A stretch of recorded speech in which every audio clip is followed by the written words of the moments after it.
আমার বক্তব্য অত ভালো লাগবে না, আমি জানি, আমার অত সুস্বার নেই। তবে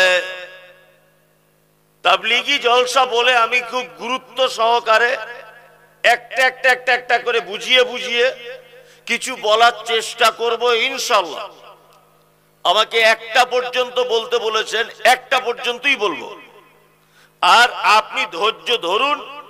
আমি অনেক তথ্য আপনার সামনে উপস্থাপন করার চেষ্টা করছি ইনশাআল্লাহ। আমি পবিত্র গ্রন্থ মুকুট আল কোরআনুল কারীমের 183 নম্বর আয়াত আপনাদের সামনে তেলাওয়াত করেছি, আর সূরা আল ইমরানের 137 নম্বর আয়াত, 134 নম্বর আয়াত আপনাদের সামনে তেলাওয়াত করেছি। এই আয়াতগুলিকে কেন্দ্রবিন্দুতে রেখে আরো কিছু হাদিসকে একত্রিত করে আমি দুটি বিষয়ে কথা বলবো। এক হচ্ছে নফল সাদাকা, আর এক হচ্ছে নফল সিয়াম। এই দুইটি ব্যাপারে কথা বলবো। যদি বলছেন যে দান সম্পর্কে তো আমরা প্রতিদিন বক্তব্য শুনি, আরে প্রতিদিন শোনা কোরআনের এটাই সব থেকে বড় অলৌকিক মুজিজা যে একই কথা বিভিন্ন ব্যক্তির মুখে বিভিন্ন রকমের স্বাদ লাগে, লাগে না? আপনাদের মসজিদের ইমাম সাহেব কোরআন তেলাওয়াত করলে যেমন ভালো লাগে, আচ্ছা কাবার ইমাম যদি তেলাওয়াত করে একই ভালো লাগে না কম বেশি আছে? কম বেশি আছে, আছে। তার মানে বোঝা যাচ্ছে একই কথা ব্যক্তির পরিবর্তনে শোনার ভালো লাগাটাও ডিপেন্ড করে, করে না? করে। আপনারা আগে দানের ব্যাপারে শুনেছেন, রোজা বা সিয়ামের ব্যাপারে বক্তব্য শুনেছেন, তাই না? এবার আমার কাছে শুনুন, দেখুন একটু কিছু জানা যায় কিনা। আমি প্রথমে এই দুটি জিনিসকে কেন বলবো এটা আগে আপনাদেরকে ভাবাই। যে আরো তো অনেক বিষয় ছিল, রোজার সঙ্গে দানের কি সম্পর্ক, সিয়ামের সঙ্গে দানের কি সম্পর্ক, মারাত্মক সম্পর্ক আছে। আচ্ছা, আমরা অনেক সময় অনেক কিছু ভুল ত্রুটি করি, করি না? করি। আচ্ছা, আমাদের ভুলের অনেক সময় জরিমানা আছে না নেই? আছে, আছে। যেমন দেখবেন আমাদের পাড়া গ্রামের কিছু লোক তারা না জানার কারণে তার স্ত্রীকে বলে, দুপুরবেলা ঝগড়া হয়েছিল স্বামী স্ত্রী, ঝগড়া করতে করতে ওর বউকে বলছে আল্লাহর কসম তোর মায়ের বাড়ি যাব না, আমি আজ থেকে আল্লাহর কসম দিয়ে বলছি তোর মায়ের বাড়িতে আমি পা লাগবো না। এটা বলেছে কখন? দুপুর বেলাতে, তাই না? রাতের বেলা এক জায়গায় ছিল, একটু প্রেম প্রীত হয়েছে, ভাব ভালোবাসা হয়েছে, সারা রাত বেশ ভালোই কেটেছে, রাগ সব মিটে গেছে। সকালে তখন বলছে না রে চল যাবো। তোর মায়ের বাড়ি যাবো না বলেছিলাম, না যাবো, চল যাবো। আচ্ছা, ও যে আল্লাহর কসম করে দুপুর বেলাতে বলেছে যাব না, আর সকাল বেলাতে বলছে যাব, আর ও যদি চলে যায়, বলুন তো ও যে কসমটা করেছিল কসমটা রাখতে পারলো না, এর জরিমানা আছে না নেই? কথা বলুন, আছে? কি জরিমানা জানা আছে? এই জন্য তাবলীগে জলসার আয়োজন করা হয়েছে। কি বুঝতে পারছেন? তাবলীগি জলসা কেন করা হয়েছে? এই কারণে, আপনার জানা নেই তাই। তার মানে আপনি একটা জিনিস আজকে নতুন শিখে যাবেন ইনশাআল্লাহ। ইনশাআল্লাহ। এক, আমরা যারা আল্লাহর কসম দিয়ে কসম রক্ষা করতে পারি না, প্রথম জরিমানা হচ্ছে 10 জন মিসকিনকে খাওয়াতে হবে। কজন? 10 জন। মৌলভী সাহেব আমি 10 জন মিসকিন খাওয়াতে পারবো না, 3টে সিয়াম পালন করতে হবে, 3টে রোজা রাখতে হবে। কি বললাম বুঝলেন? তাহলে কসম নামক এই কাফারা হিসাবে জরিমানা কি দিয়ে? মিসকিন খাওয়াতে হবে, না হলে 3টে রোজা রাখতে হবে, তাই তো? তাহলে আমরা কসম না রাখতে পারলে আমাদের গুনাহ হবে, তাই তো? আর এই গুনাহ থেকে বাঁচতে গেলে বা আল্লাহর কাছে ক্ষমা পেতে গেলে বা আল্লাহর মন সন্তুষ্ট করতে গেলে কি করতে হবে? কি করতে হবে? 10 জন মিসকিনকে সাদাকা করতে হবে আর 3টা রোজা রাখতে হবে। তাহলে একটা জিনিস জানা হয়ে গেল। চলুন, আপনি হজ করতে গেলে, হজ করতে গিয়ে কুরবানি করতে হয়, হয় না? এটা একটা হজের রুকুন। এখন আপনি কোনো কারণে কুরবানি করতে পারলেন না, এর কাফারা কি? এর জরিমানা কি? এর জরিমানা 1 নাম্বার, মক্কায় থাকা অবস্থায় আপনাকে সাদাকা করে দিতে হবে। কি বললাম বুঝলেন? সাদাকা। যদি বলেন মৌলভী সাহেব মক্কা তো সব ধনী লোকেদের কারবার, ওখানে সাদকা করব কাকে, দান করব কাকে? যদি কাউকে খুঁজে না আপনি পান, তাহলে মক্কায় থাকা অবস্থা আপনাকে 3টে রোজা রাখতে হবে। মক্কা থেকে বাড়ি এসে আরো 7টা রোজা রাখতে হবে। টোটাল জরিমানা হিসাবে 10টি রোজা রাখতে হবে আপনাকে। দুটো জিনিস জানা হয়ে গেল, তাই তো? 3 নম্বরে জানুন, আমরা পাড়া গ্রামের অনেক লোক, বিশেষ করে যারা ইয়ং ছেলে, এরা তো বোঝে কম। কি বললাম বুঝলেন? এরা শুধু এতটুকু বলে 14ই ফেব্রুয়ারি কোন দিন এটা বোঝে, আর কার মেয়ে কোন দিকে যাচ্ছে এই জ্ঞান ওর ভালো আছে। এই জলসাতে কতজনকে যে কথা দিয়ে রেখেছে আল্লাহ হাকিম জানে, কতজনকে যে কথা দেওয়া আছে আর ফোন নাম্বার দেওয়া আছে। এরা এইগুলো ছাড়া দিন সম্পর্কে কিছু বোঝে না। সালমান খান কি করে চুল কেটেছে এবার ঈদে কাটতে হবে, ও কি করে প্যান্ট পরেছে আমাকে ঈদে পড়তে হবে, পাকুর সিনেমা হলে কোন বই চলছে, এরপরে কোন বই আসছে নতুন সিনেমা, এই ব্যাপারগুলোতে লক্ষ্য রাখতে হবে। আইপিএল খেলা কবে থেকে চালু, এইসব ব্যাপারেও খুব মাথা গরম। ইসলামিক ব্যাপারে বোঝে না, আর বোঝার চেষ্টা করেও না। তা বোঝার চেষ্টা করে, রমজান মাস আসছে সামনে, ফতোয়া শেষ নাই, শুধু ফোন আর ফোন। কেউ যে হুজুর থুতু গিলে নিয়েছে হবে, রোজা হবে হবে, আর দুপুরবেলা শুয়েছিলাম আর বইয়ের গায়ে হাত লেগে গেছে, রোজা হবে হবে, সাহারি খেতে পারেনি হবে। মানে রমজান মাসে ওর যত ফতোয়া, আর 11 মাস ওর কোনো পাত্তা নেই। এরকম লোক অবশ্য আপনাদের ঝাড়খণ্ডে নেই। ঝাড়খণ্ডের যুবক ছেলেরা ভালো, আমি বেঙ্গলের কথা বলছি। আপনাদের এখানে তো সব আলহামদুলিল্লাহ খুবই ভালো, কোনো সমস্যা নেই তো। এদিকে বেরুন, হাসছেন কেন? এদিকে বেরুন। একটা যুবক ছেলে তার স্ত্রীকে বলছে নতুন বিয়ে করার পর যে তোমার এই হাত দুটো আমার মায়ের মতো দেখতে, বলে দিয়েছে। তোমার চোখ দুটো না, এটা আমার মায়ের মতো দেখতে। তুমি যখন কথা বলো তোমার এই জায়গাটা টোল পড়ে, হালকা গর্ত হয়ে যায়, এটা আমার পুরো আমার মায়ের এরকম হয়। আচ্ছা বলুন, কেউ যদি তার স্ত্রীর কোনো অঙ্গ প্রত্যঙ্গ তার মায়ের অঙ্গ প্রত্যঙ্গের সঙ্গে যদি মিলিয়ে দেয়, বলুন তো এটা পাপ কি পাপ নয়? কারা বলছেন পাপ? হাত তুলুন দেখি, জেনে শুনে বলবেন, কিন্তু আমি ধরবো। আর কেউ তুলছে না। আবেগ, এগুলো কি আবেগ? কি বললাম বুঝলেন? আচ্ছা এই বলেছি ধরবো, ও তুলেছিল, ফটাম নামিয়ে নিল, দেখছে তো গোলমাল, জানি না, আন্দাজে তুলেছি। তাহলে এটা আপনারা বললেন পাপ, তাই তো? এবার এটা কত বড় পাপ, সুবহানাল্লাহ। আপনি অবাক হবেন, কেউ যদি তার স্ত্রীকে শুধু বলে তোমার হাত দুটো আমার মায়ের মতো, এটা কত বড় পাপ। এই পাপের জরিমানা শুনলে আপনি বুঝতে পারবেন এই জরিমানাটা কি। 1 নম্বর জরিমানা আল্লাহ তাআলা বলছেন, কি বলছেন? আল্লাহ তাআলা বলছেন ফাতাহরিরু রাকাবাতিন মিন ক্বাবলি আন ইয়াতামাসসা। প্রথম জরিমানা একটা নিজের টাকা দিয়ে একটা গোলামকে কিনে মুক্ত করে দিতে হবে, গোলাম আজাদ করতে হবে। 1 নম্বর শর্ত, মিন ক্বাবলি আন ইয়াতামাসসা, গোলাম আজাদ করার পরে তারপর তার স্ত্রী গায়ে সে হাত দেবে। প্রথম জরিমানা মনে থাকবে।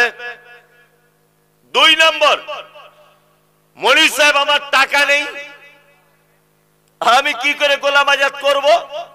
আল্লাহ তাআলা আপনার দ্বিতীয় জরিমানার অপশন দিচ্ছেন, ফাইলাম ইয়াজিদ ফাসিয়ামু শাহরাইন মুতাতাবিআইন। তোমাকে পরস্পর 60টা রোজা রাখতে হবে। কটা? 60টা। তারপরে তোমার বইয়ের গায়ে হাত দিতে পারবে।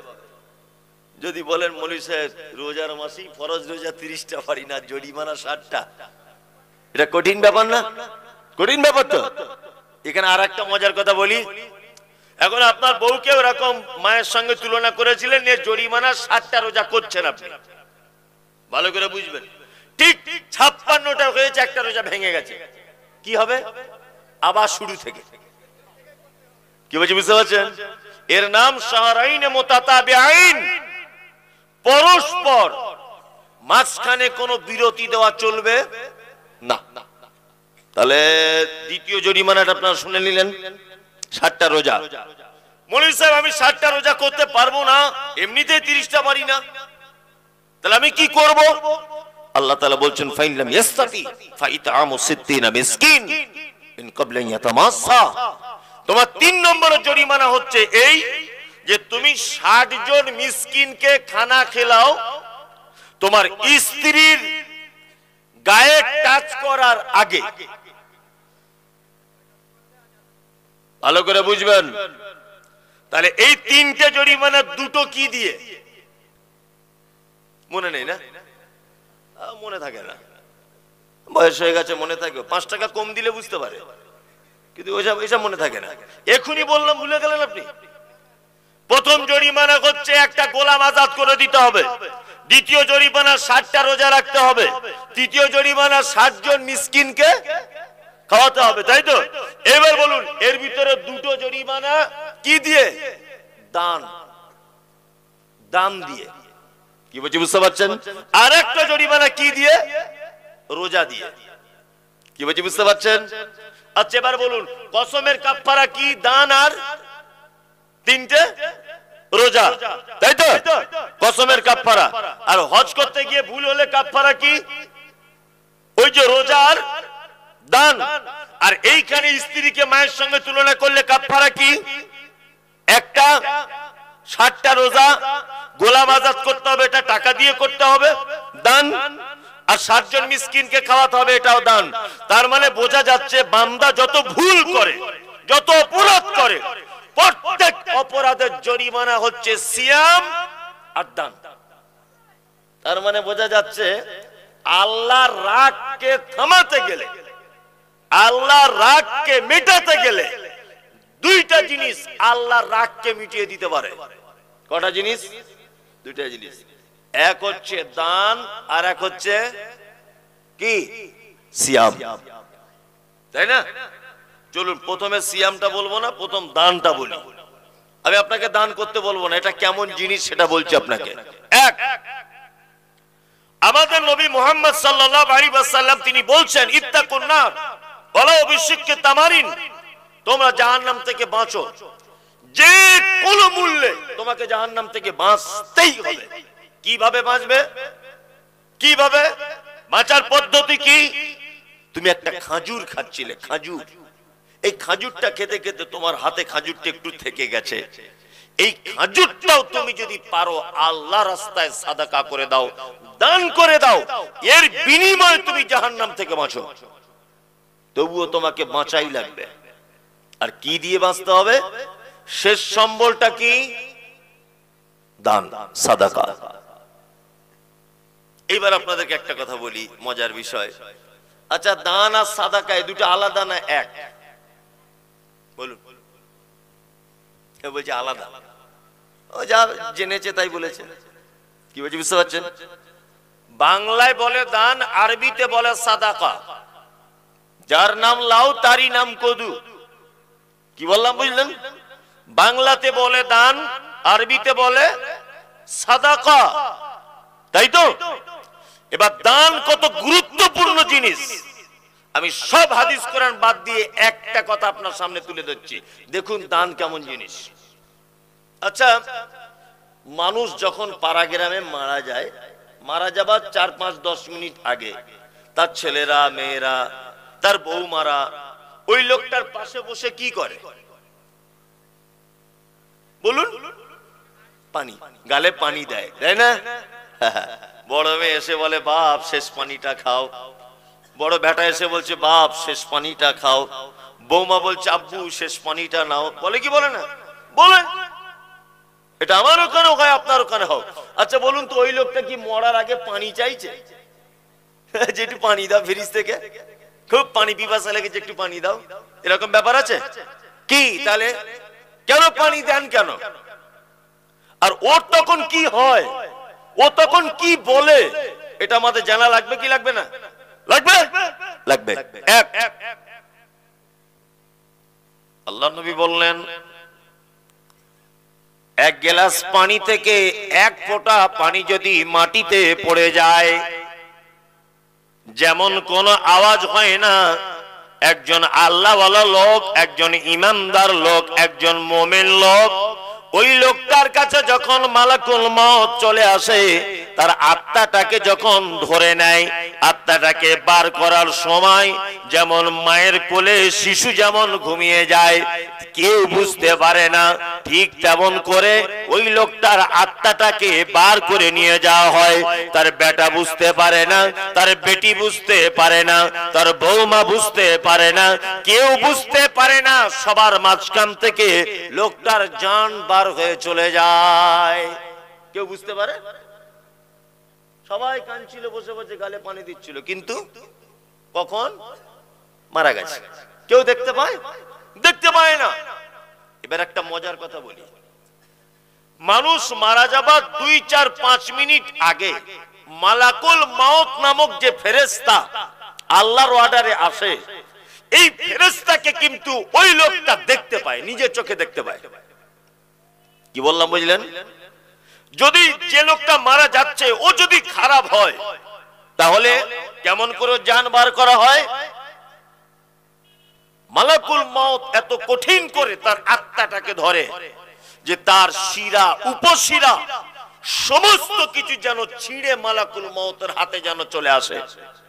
আর ওই লোকটা কষ্ট সহ্য করতে না পেরে তখন কি বলে? ফায়াকুলা ও রব্বি লাউলা আখরতানি ইলা আযালিন করিব ফাআসাদদাকা ওয়া আকুম মিনাস সালিহিন। আল্লাহ, মালাকুল মউত চলে এসেছে, আমার আর টাইম নেই, আমার আর সময় নেই, তুমি আমাকে একবার শুধুমাত্র টাইম দাও, আমি দুনিয়াতে যাব, গিয়ে আমি কিছু সাদাকা দান করে আসব, আর ভালো মানুষদের অন্তর্ভুক্ত হয়ে যাব। আল্লাহ এতটুকু সুযোগ তুমি আমাকে দাও। তাহলে মানুষ মারা যাওয়ার সময়তে কি বলে? আল্লাহ আমাকে সুযোগ দাও, কি করব? দান করব, তাই না? আল্লাহ কি করব? দান করব। এবার আর একটা মজার কথা বলে দিই। আচ্ছা, পৃথিবীতে যত আমল করি সব থেকে হাই পাওয়ারের আমল, সব থেকে দামি আমল, তার নাম কি? যা জানেন বলেন, আমি তো মারবো না। বলুন, কে বলছে? ও ঠিক বলেছে, হয়তো ভয়ে বলছে কিন্তু ঠিক বলেছে। ঠিক, নামাজ। আর তারপর ধরে নেন টাকা আপনার ওই হজ করা, ধরে নেন। তারপর আপনি ধরে নেন রোজা রাখা, তাই তো? এগুলো পাওয়ারফুল বড় রকমের ইবাদত, তাই তো?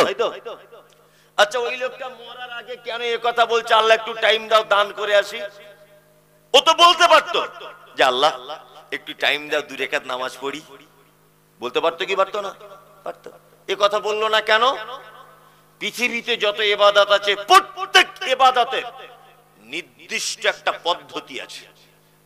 পদ্ধতি আছে না? পদ্ধতি আছে। আর বিনা ওযুতে নামাজ হবে? হবে? ওযু অপবিত্র অবস্থায় হবে? হবে? হবে না। তাহলে নামাজের শর্ত ওযু, ওযুর শর্ত পবিত্রতা, তাই তো? এইবার আপনাদেরকে একটা কথা বলি, ওই লোকটা যদি বলে আল্লাহ 2 রাকাত নামাজ পড়ার টাইম দাও, তো ওই লোকটাকে গোসল করে ওযু করে 2 রাকাত নামাজ পড়তে মিনিমাম 30 মিনিট লাগবে, লাগবে না? এখন মালাকুল মউত তো চলে এসেছে, তো টাইম নাই বেশি। ও যদি বলে আল্লাহ হজ করতে যাব, আমাকে একটু টাইম দাও, পাসপোর্ট করতে হবে, হজে যাওয়া আসা 50 দিন, ওর হাতে তো টাইম নাই। ও তো এখনই মরবে।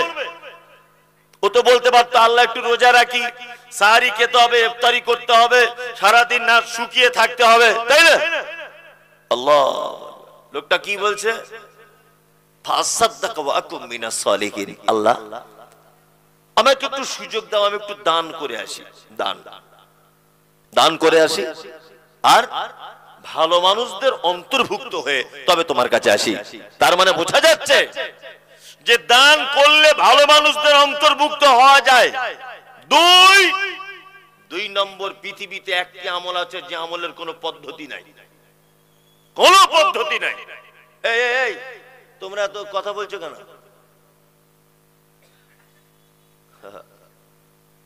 আসলে সব গান শোনা শ্রোতা তো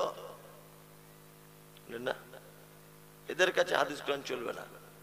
আমি দেখবেন বক্তব্য রাখবো, এখন প্যান খুলে যাবে, একটা লোক বাড়ি যাবে না, সে বক্তব্য আছে, কিন্তু আমি ওগুলো চাইছি না।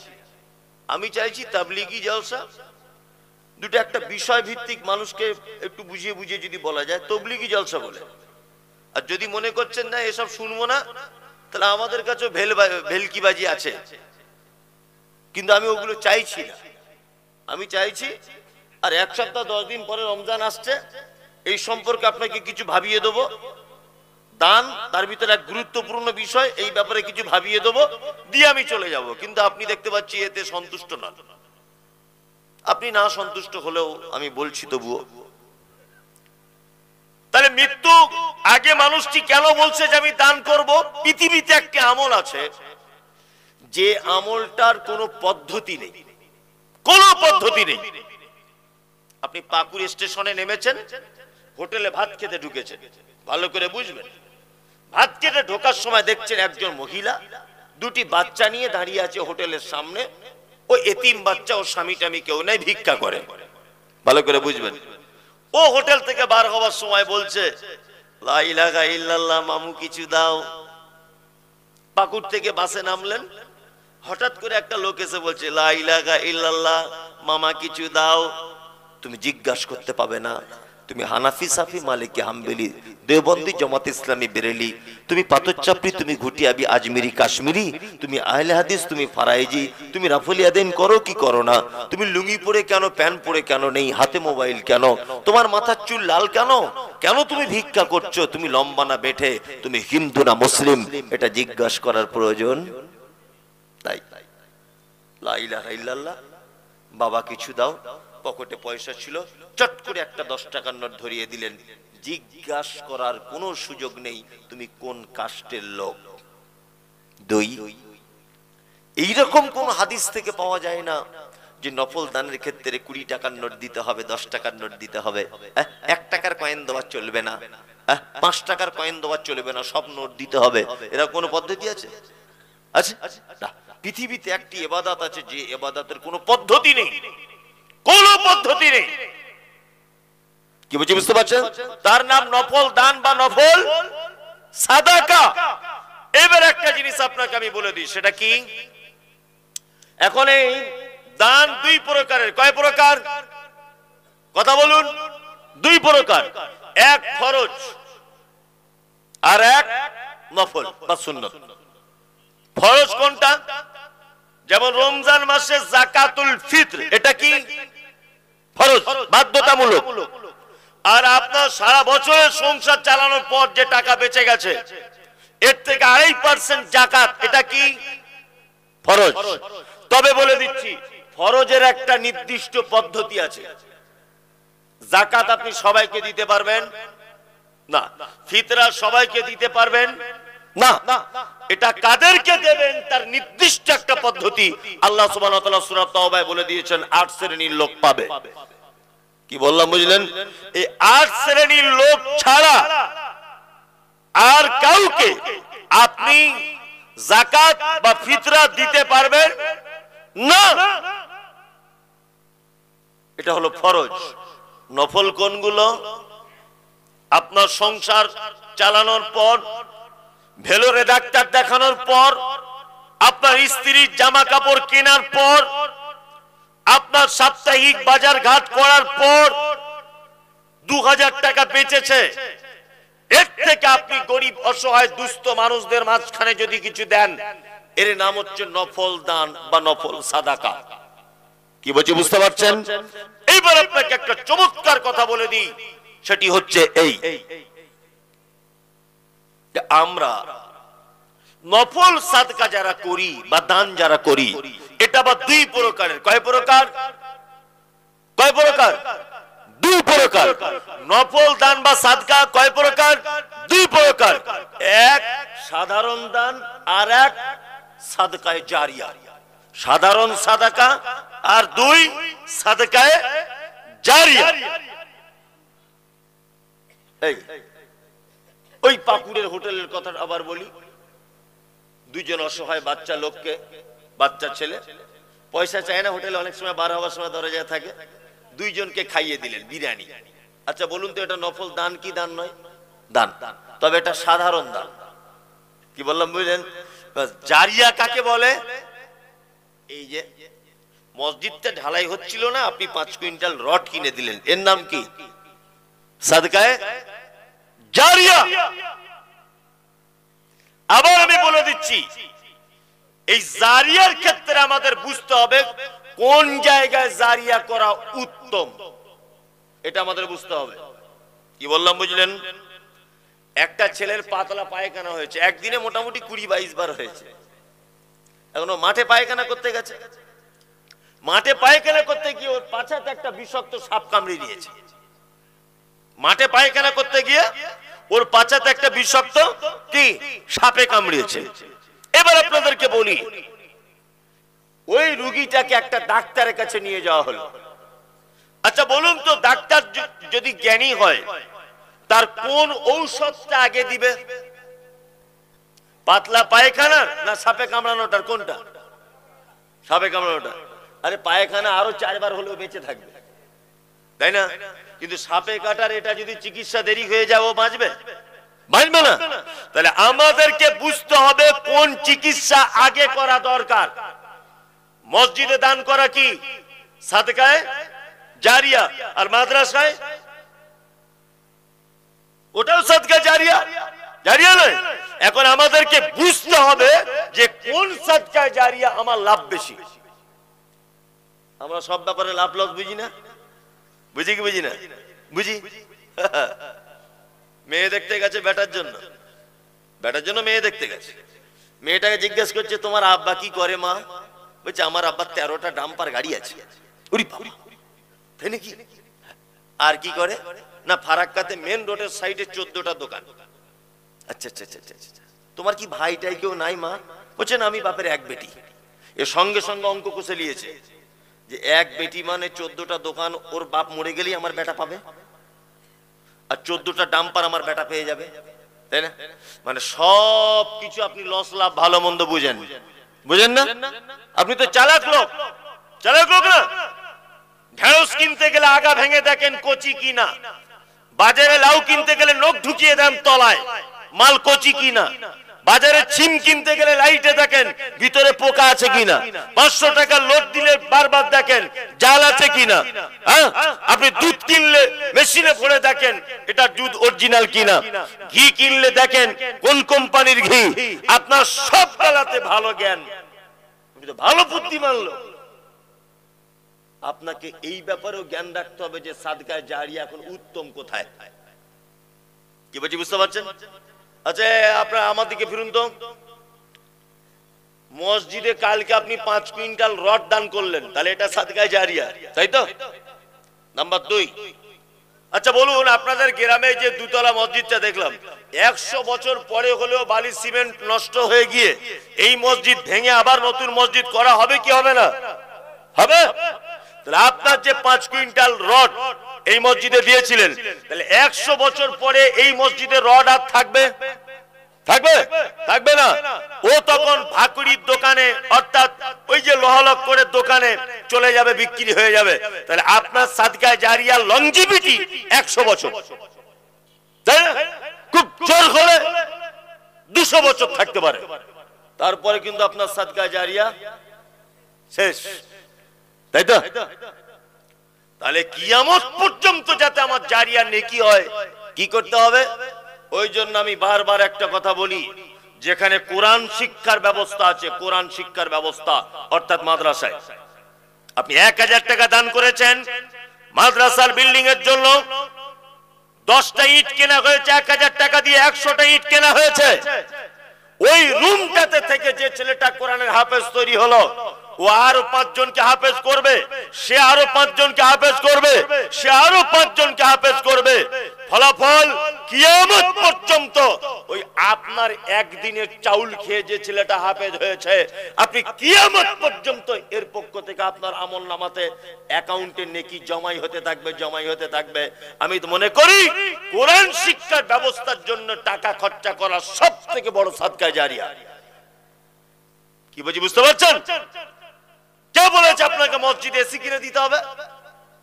কে যুক্তি দিল মসজিদে টাইলস বসিয়ে দিতে হবে 4 লাখ টাকা খরচা করে? কে বলল যুক্তি তোমাকে? আরে টিনের মসজিদে যে নাকি, মাটির মসজিদে যে নাকি, হ্যাঁ কলা পাতা দিয়ে ছাউনি মসজিদে যে নাকি, এসির মসজিদে একই নাকি, টাইলসের মসজিদে একই নাকি, কে তোমাকে যুক্তি দিল 4 লাখ টাকা খরচা করে মসজিদে এসি লাগাতে হবে? এই ওই 4 লাখ টাকা খরচা করে ওই মসজিদের পাশে একটা ভালো রুম তৈরি করে বাচ্চাদের কোরআন শেখানোর ব্যবস্থা করুন, কিয়ামত পর্যন্ত নাকি পাবেন। কে বলেছে আপনাকে যুক্তি? কে দিল? এসিতে নামাজ পড়তে হবে, বরং এসিতে নামাজ পড়লে আপনি যে একজন আল্লাহর গোলাম, এসিতে পড়লে অনেকটা অহংকারিতা ভাব চলে আসে মনের ভিতরে। কি বলছি বুঝতে পারছেন না? ওই জন্য তো আলেম ওলামারা আমাদেরকে বারবার জিজ্ঞেস করে, হুজুর চেয়ারে নামাজ পড়া যাবে? না, চেয়ারে নামাজ পড়া যাবে না। আপনি বসে দাঁড়িয়ে পড়তে পারছেন না, বসে পড়ুন। বসে পড়তে পারছেন না, শুয়ে পড়ে পড়ুন। শুয়ে পড়ে পড়তে পারছেন না, ইশারাতে পড়ুন। তবু আপনার অপশন নেই, আপনি চেয়ারে নামাজ পড়বেন। কারণ হচ্ছে এই চেয়ারে নামাজ পড়লে প্রথম ক্ষতি কাতার ভেঙে যায়, কাতার ঠিক হয় না। 2, চেয়ারে নামাজ পড়লে নিজেকে একটু মানে বিশাল বিশাল ওয়েটফুল মনে হয়। হ্যাঁ, সারাদিন টো টো টো টো করে বাজারে ঘুরছে, ওর পায়ে ব্যথা নাই। মাঠের জমির আল কাটছে, পায়ে ব্যথা নাই। মাঠে থেকে ধান কেটে আনছে, পায়ের ব্যথা নাই। সারাদিন ব্যবসা বাণিজ্য লস লাভ হিসাব করলো, পায়ে ব্যথা নাই। ও মসজিদে ওর পায়ে ব্যথা। এরকম লোক আছে না? মসজিদে এই পায়ে ব্যথা, ওর জন্য চেয়ার রাখাই আছে, তুমি শুয়ে পড়ে পড়ো, তবু তুমি চেয়ারে পড়তে পারবে না, কারণ নিজেকে একটা হেভি ওয়েট মনে হয়। ওই জন্য বলছি, যে জায়গাটা আমাদের উন্নতি করার দরকার, সেই জায়গায় উন্নতি না করে মসজিদে টাইলস বসাতে যাচ্ছে। কে যে সব যুক্তি দেয়, তাই বলে আমি বলছি না যে মসজিদে আপনি দান করবেন না, আমি এই কথা বলছি না। আমি আপনাকে বলতে চাইছি যে গুরুত্ব বেশি কোনটা। কি বলছি বুঝতে পারছেন? গুরুত্ব কোন জায়গাটা বেশি, এটা লক্ষ্য রাখতে হবে। চলুন, এতক্ষণ দান সম্পর্কে, সাদাকা সম্পর্কে আপনারা শুনলেন, তাই তো? এইবার আপনাদেরকে একটা মজার কথা বলি। আচ্ছা, পৃথিবীতে যত আমলকারী আছে, যত আমলকারী আছে, আল্লাহ সুবহানাহু ওয়া তাআলা মাত্র 4টে আমলকারীর ব্যাপারে আল্লাহ সুবহানাহু ওয়া তাআলা বলছেন যে এদেরকে আমি খুব ভালোবাসি, এরা আমার কাছে উত্তম বান্দা। কারা? আল্লাযীনা ইনফিকুনা ফিস সাররাই ওয়াজ যাররাই ওয়াল কাযিমিনাল গায়যা ওয়াল আফিনা আনিন নাস ওয়াল্লাহু ইউহিব্বুল মুহসিনিন। আল্লাহ বলছে যারা দান করে সচ্ছলতায় অসচ্ছলতায়, মানে অভাবে থাকলেও দান করে, আর ধনী হয়ে গেলেও কি দান করে। দুই কোয়ালিটি হলো। 3, ওয়াল কাযিমিনাল গায়যা, আর রাগ হয়ে গেলে রাগকে কি করে? কন্ট্রোল করে নেয়। ওয়াল আফিনা আনিন নাস, অপরাধীকে ক্ষমা করে দেয়। আল্লাহ বলছে আল্লাহু ইউহিব্বুল মুহসিনিন, নিশ্চয়ই আমি এই মুহসিন বান্দাদেরকে খুব ভালোবাসি, খুব মহব্বত করি এদেরকে। তাহলে মহব্বতকারীদের 4টে গুণের 2টো গুণ কি? যারা সচ্ছলতা এবং অসচ্ছলতায় কি করে? দান করে, তাই না? এইবার আপনাদেরকে একটা মজার কথা বলে দিই, সেটা হচ্ছে এই, যাদের বর্তমানে টাকা হয়ে গেছে না, এরা ভেবেছে কি ছিনু আর কি হনু, এরকম একটা ব্যাপার। আলেম ওলামাদেরকে দেখলে সালাম করে না, ভাবে যদি দিলালপুর মাদ্রাসার বিল কাটে। সালাম দিলেও করে না, ভয় করে, তাই না? খুব ভয় করে। জলসায় দাওয়াত করলেও আসে না, গেলে টাকা দিতে হবে। মসজিদে ভয়ে আসে না, মসজিদের কাজ চলছে বলে টাকা দিতে হবে, তাই না? আপনাকে একটা ছোট্ট কথা আমি বলে রেখে যাচ্ছি, শুনে রেখে দেন। ভাববেন যার টাকা যত বেশি তার পরীক্ষা তত কি বেশি, তাই না? আপনি ব্যবসা করেন তো, মাছের ব্যবসা করেন, ধরে নেন প্রতিদিন 300-400 লাভ হয়। হঠাৎ করে আজকে লাভ হয়ে গেছে 1500 টাকা। হঠাৎ আপনি বগল বাজাচ্ছেন খুব, ওই 1500 টাকা লাভ করে নিয়েছি, বিশাল ব্যাপার, এরকম একটা ব্যাপার। বাড়িতে ওর স্ত্রী বলছে, হ্যাঁ কত হলো লাভ? বলছে আর বলিস না, এরকম যদি প্রতিদিন হয় আমি তো মুকেশ আম্বানির পরের বিল্ডিংটা আমি কিনবো, এরকম ব্যাপার। মানে কি প্রতিদিন 500 হতো, আজকে হয়েছে কত? 1500। লোকটা ব্যবসায় বার হয় কখন? ফজরের যখন মুয়াজ্জিন আজান দেয় তখন। কি বললাম বুঝলেন? আর বাড়ি ফেরে কখন? দুপুর 2টোয়। গরমের দিন, গ্রীষ্মকাল, খুব গরম। ও মাস্টার সব বাজার থেকে বিক্রি টিক্রি করে টাকা পয়সা গুনে 1500 টাকা লাভ। এখন বাড়িতে গোসল করে সবে মাত্র খেতে বসেছে, ভাত এক গাল এরকম তুলেছে, এক গাল তুলেছে। এই সময়তে ওর দরজার সামনে একজন, কাবলু চাচা বাড়িতে আছো? এই কে কে? না আমি এই গুমানি থেকে এসছি, শ্রীখন বাজারে আমার বাড়ি।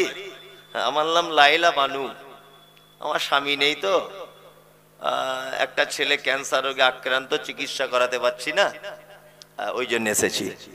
এই চলে গেল, দাও শালা, জুত করে খেতেও দেবে না একটু? সারাদিন খেটে খুটে বাড়ি এলাম আর ভিখারি চলে এলো। আবার এক গাল তুলেছে।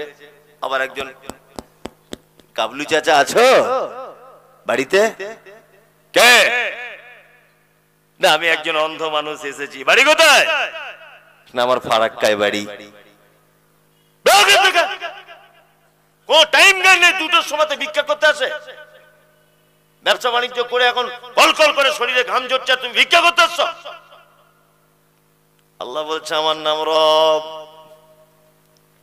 প্রতিদিন 200-300 করে লাভ হয়, আর আজকে তোকে লাভ দিয়েছি কত? 1500 টাকা। এই কারণে তোকে 1500 টাকা দিয়েছি, 1000 টাকা অন্য দিনের থেকে বেশি করে দিয়েছি। এই কারণে ও অন্ধ, 2 চোখে দেখতে পায় না, করে কমে খাওয়ার কোনো লাইন নাই, কিছুই নাই, বড় অসহায়, বাড়িতে তার বাচ্চা কাচ্চা সব আছে। ওর 500 টাকাটা তোর কাছে পাঠিয়ে দিয়েছি। ওরে বেটা ক্যান্সারের রোগে আক্রান্ত, ওর জন্য 500 টাকা তোকে বেশি করে দিয়ে দিয়েছি। এখন তুই হঠাৎ করে ভাত খেতে বসে গেলি, আর ওরা 2 জন চলে আসবে, আর তুই যদি ধমকে দিয়ে বার করে দিস, তারপরের দিন ব্যবসায় যাবি, পুঁজি আউট করে দিব আমি আল্লাহ, টোটাল পুঁজি আউট। এটা আল্লাহ পারে কি পারে না? পারে। 500 টাকা দিতে বলিনি, আপনি অন্তত পক্ষে 20 টাকা করে 40টা টাকা তাদের হাতে দেন, দেন, আল্লাহর প্রশংসা করুন। আল্লাহ প্রতিদিন তুমি আমাকে 500 টাকা লাভ দাও, আজকে 1000 টাকা আরো বেশি দিয়েছো।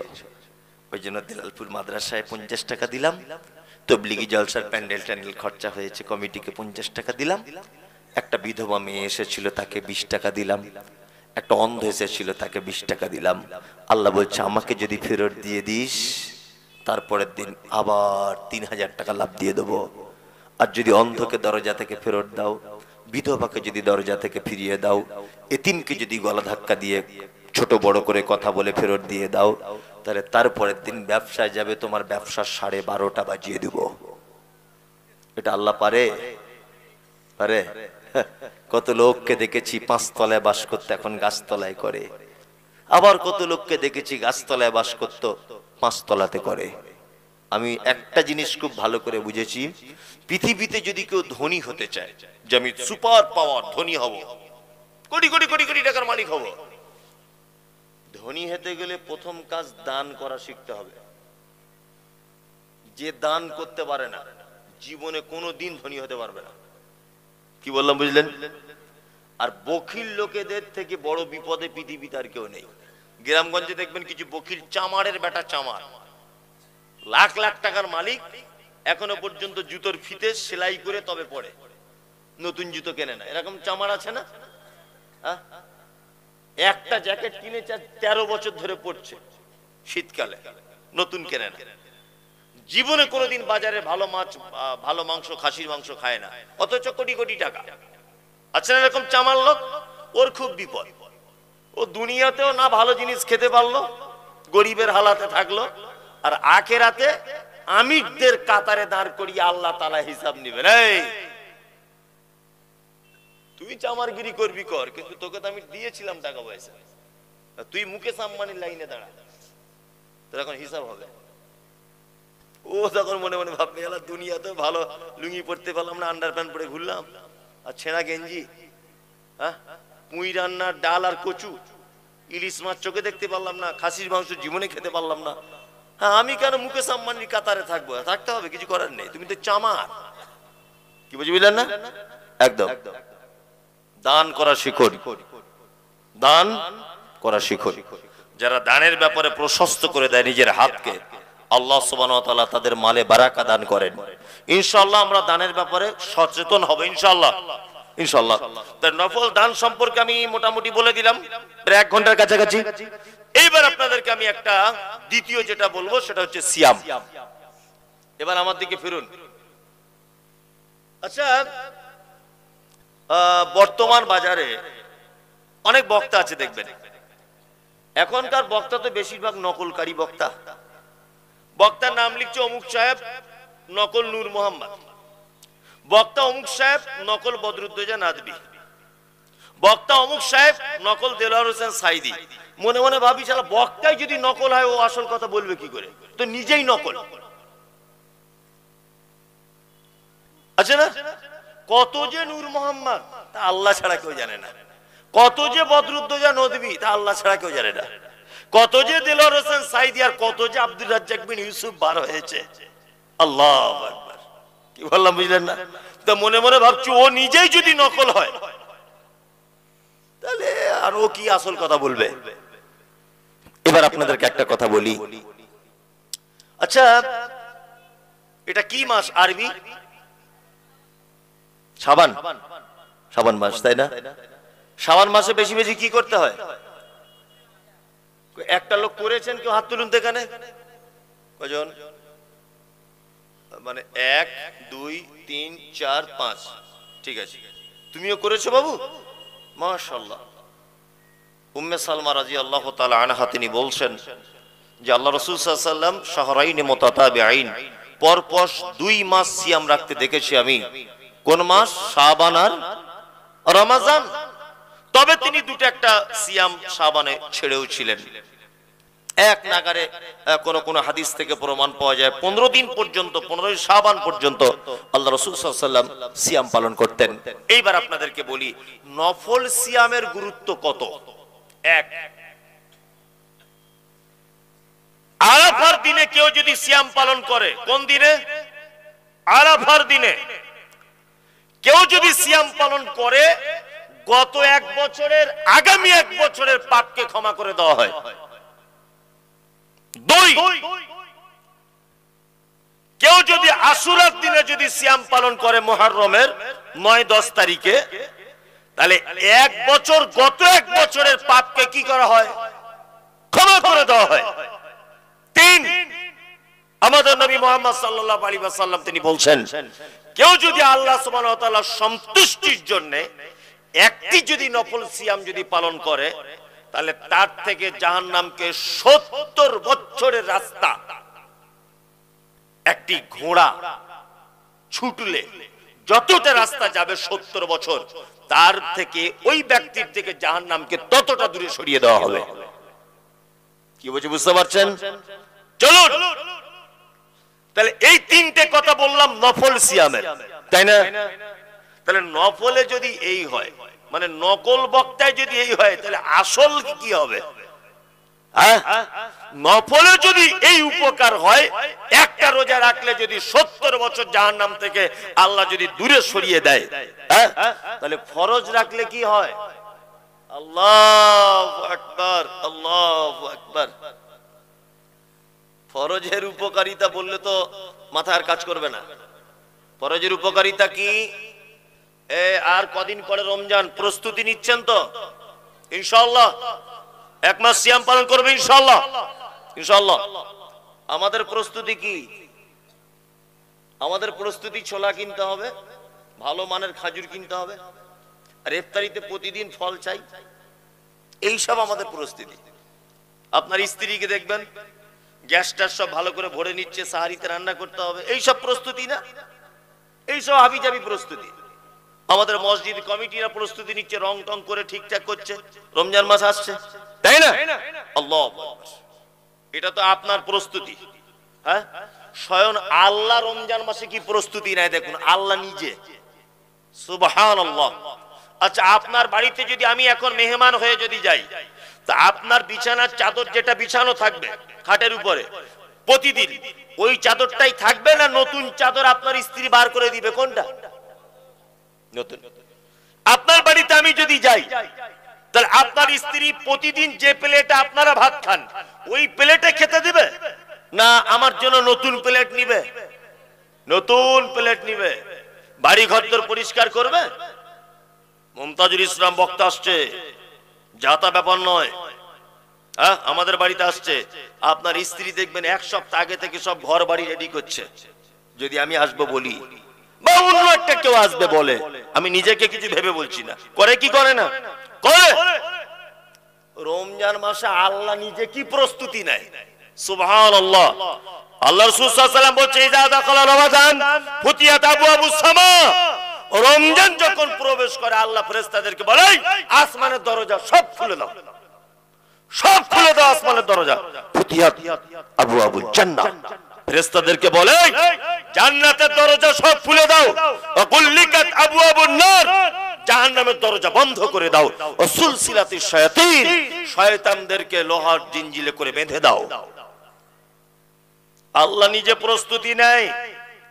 কি প্রস্তুতি? বাড়িতে মেহমান এলে আপনার স্ত্রী যেমন প্রস্তুতি নেয়, এই প্লেট বার কর, নতুন প্লেট, এই আলমারি থেকে নতুন চাদর বার কর, এই ঘর বাড়ি সব পরিষ্কার পরিচ্ছন্ন কর, করে না? আল্লাহ তাআলা নবী বলছেন, ইজা দাখালা রমাজান, যখন রমজান প্রবেশ করে, ফুতিয়াত আবওয়াবুস সামা। আল্লাহ ফেরেশতাদেরকে বলে, আসমানের দরজা সব খুলে দাও। ও ফুতিয়াত আবওয়াবুর রাহমা, ও ফুতিয়াত আবওয়াবুল জান্নাহ। জান্নাতের দরজা খুলে দাও। ও গুল্লিকাত আবওয়াবুন নার। জাহান্নামের দরজা বন্ধ করে দাও। ও সুলসিলাতিশ শায়াতিন। শয়তানদেরকে বেঁধে দাও। আল্লাহ প্রস্তুতি নিচ্ছেন।